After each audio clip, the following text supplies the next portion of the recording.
Hello everyone. Hey, welcome back to my channel. Alright, let's see what we got for you right now. We have a British executive car from the 90s and late 90s to the 2000s.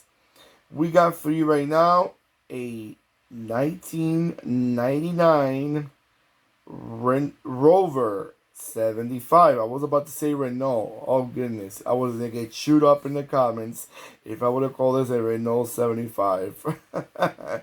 No guys, this is the Rover 75. This is a British classic car from the late 90s to the 2000s. If I'm not mistaken, this is one of the last Rovers they were out there until unfortunately Rover no longer in the market. Sad stories always come, unfortunately. I keep saying unfortunately because who does not remember these classic British cars from the 60s and 70s?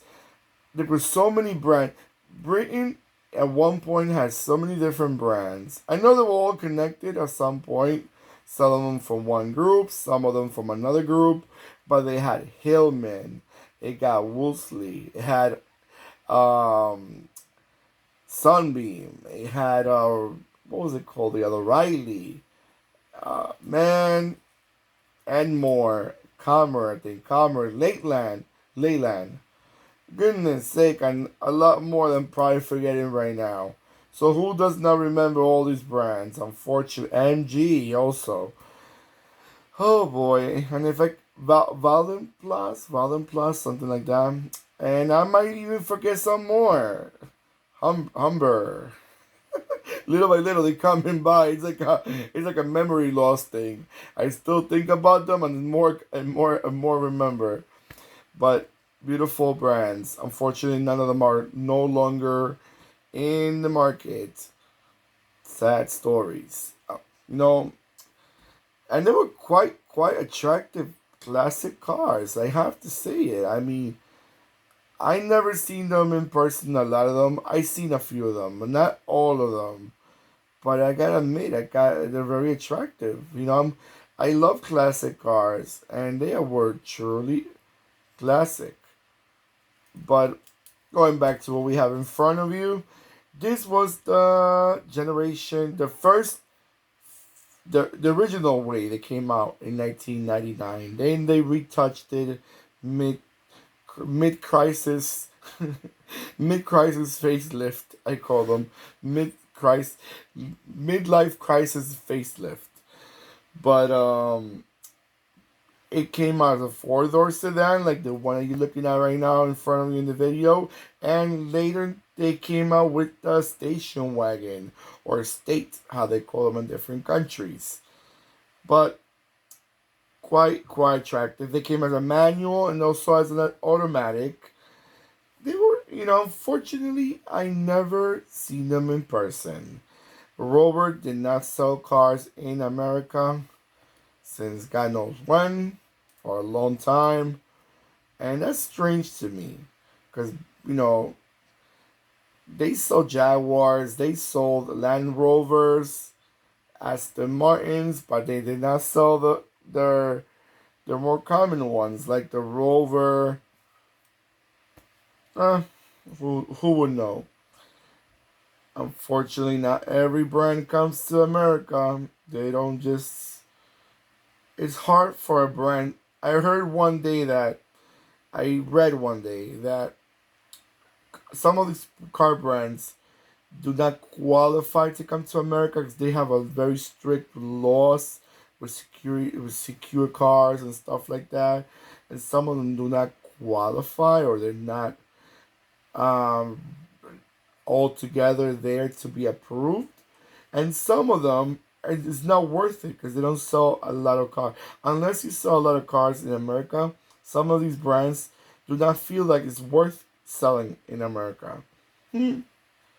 I wouldn't know why, because not to give props to the North American market, but it's one of the strongest markets in the world. So if you are selling in one of the most important markets in the world, I would thought that it would be more a prop for you.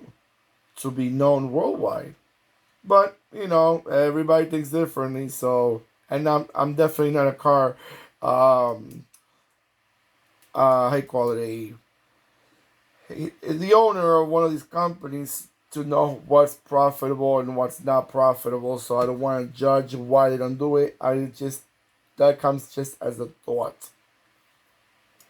So this model were made until 2005, like I mentioned. Then they started pushing also the MG. They call them MG. I remember now.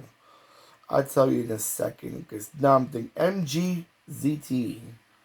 Because you know, then afterwards, actually no, MG ZT was running as long alongside with the Rover 75, which is from 2001 to 2005. So I'm talking smack. Excuse my knowledge. I just sometimes read and think what I know, and I just share what I know.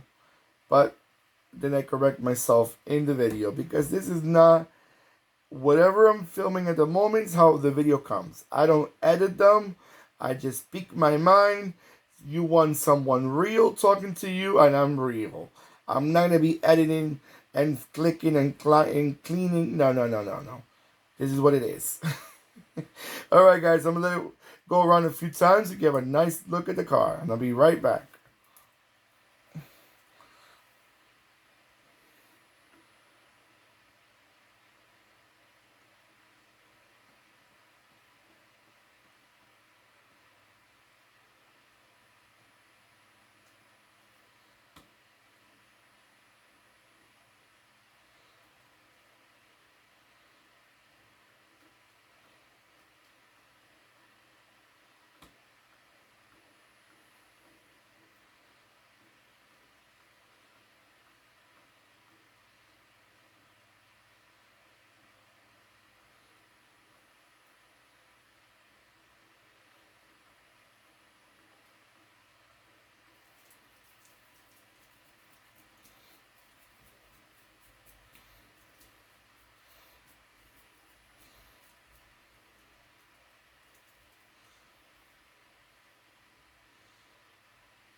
All right, guys. So I'm back.